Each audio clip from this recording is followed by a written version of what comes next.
दोस्तों नमस्कार। America Iran युद्ध में अकारण कूद गया, जिसकी आलोचना अंतर्राष्ट्रीय स्तर पर हुई। हर जगह लोगों ने इस बात की भर्त्सना की।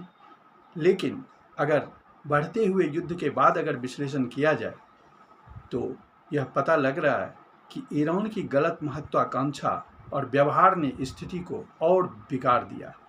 ईरान की गलत महत्वाकांक्षा क्षेत्रीय वर्चस्व, हिजबुल्लाह, हूती, हमास को हथियार और फंडिंग, परमाणु कार्यक्रम को तेज करना, डेट टू अमेरिका इजराइल की नीति, अब हॉर्मुज को ब्लैकमेल टूल बनाना, ये परिचय जो ईरान दे रहा है। अगर आज हॉर्मुज बंद करके धमकी कम कर गई तो कल रेड सी, पर्शियन गल्फ या किसी और चेक पॉइंट पर भी यही करेगा। यह प्रतिरोध की संस्कृति नहीं बल्कि अस्थिरता फैलाने की संस्कृति है। लगाम लगाना जरूरी है, क्योंकि अगर ईरान को सबक नहीं सिखाया गया तो ग्लोबल एनर्जी सिक्योरिटी हमेशा खतरे में रहेगी। भारत जैसे देश जो ईरानी तेल खरीद रहे हैं लेकिन हॉर्मुज पर निर्भर है, सबसे ज़्यादा प्रभावित होंगे। लंबे समय में शिया प्रतिरोध अक्ष और अधिक आक्रामक हो जाएगा। ट्रंप की धमकी भले ही ओवर द टॉप लगे, लेकिन ईरान की ब्लैकमेल रणनीति को रोकने के लिए कोई न कोई सख्त कदम जरूरी था। दुनिया को अब no peace no large scale war वाले फेज से निकलकर स्थिरता की ओर जाना चाहिए, और इसके लिए ईरान की गलत महत्वाकांक्षा पर लगाम लगाना पहला कदम है।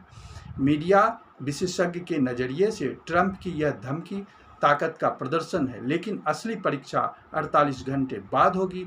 अगर ईरान नहीं माना तो युद्ध और बढ़ेगा, अगर माना तो यह ईरान के लिए सबक साबित होगा। आखिर अंतर्राष्ट्रीय स्तर पर आप पूरे दुनिया को बंधक नहीं बना सकते। तेल, ऊर्जा सबकी ज़रूरत है। अगर किसी दो के बीच लड़ाई हो और उसका परिणाम पूरे गांव को, पूरे समाज को भुगतना पड़े, यह ठीक बात नहीं। आज पूरी दुनिया के देश ऊर्जा संकट से जूझ रहे हैं। आर्थिक मंदी बिल्कुल तय है, और वैसे स्थिति में अगर कोई एक देश इस प्रकार का मनमानी करने लगे तो फिर उसे रोकना भी उतना ही जरूरी है। अमेरिका अपनी जगह गलत है, लेकिन ईरान जो आज कर रहा है वह भी पूरी दुनिया के ट्रेड कॉमर्स व्यापार के नज़रिए से पूरी तरह गलत है, अस्वीकार्य है। जैसे भी हो, हॉर्मुज तट या कोई भी अंतर्राष्ट्रीय व्यापार का रास्ता कभी बाधित नहीं होना चाहिए, किसी भी सूरत पर नहीं। धन्यवाद।